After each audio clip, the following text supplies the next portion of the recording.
السلام علیکم ورحمۃ اللہ وبرکاتہ۔ الحمد للہ والصلاة والسلام علی اشرف الانبیاء والمرسلین نبینا محمد وعلی آلہ واصحابہ اجمعین، اما بعد۔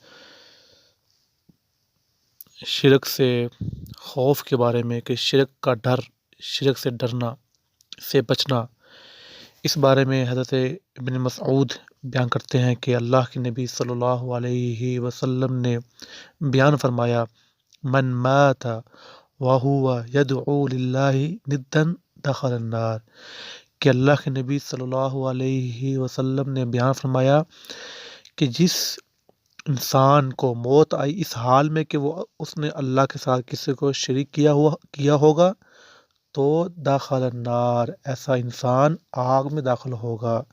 رواہ البخاری، یہ حدیث جو ہے صحیح بخاری میں ہے۔ اور حضرت جابر سے بیان ہے، حضرت جابر کہتے ہیں کہ اللہ کے نبی صلی اللہ علیہ وسلم نے بیان فرمایا، من لقی اللہ، جو بندہ اللہ کو اس حال میں ملا، لا یشرک بہ شیئا، کہ اس نے اللہ کے ساتھ کسی چیز کو اس نے شریک نہیں کیا، داخل الجنت، وہ داخل ہوگا کدھر؟ الجنت، جنت میں۔ ومن لقیہ، وہ جو اللہ کو اس حال میں ملا کہ یشرک بہ شیئا، کہ اس کے ساتھ اس نے کسی چیز کو اس نے شریک کیا، داخل النار، وہ داخل ہوگا جہنم میں۔ رواہ مسلم، یہ جو حدیث ہے یہ صحیح مسلم میں ہے۔ اور جہاں پہ شرک کی اور انتہائی ایک اہم جو ایک اور اس کی جو ایک شاخ ہے، اس کی جو وہ ہے شہرت۔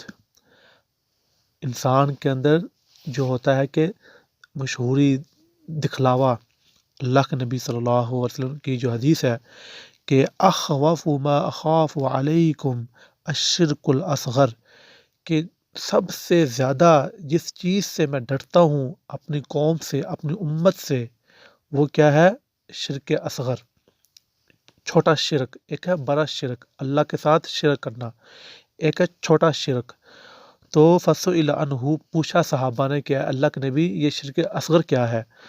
فقال الریا، کہا یہ ریاکاری، یہ شہرت، یہ دکھلاوا، یہ سب سے خطرناک ہے۔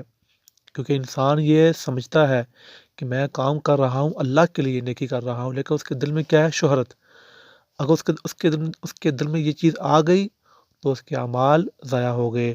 ھذا ما عندی واللہ اعلم بالصواب۔ السلام علیکم ورحمۃ اللہ وبرکاتہ۔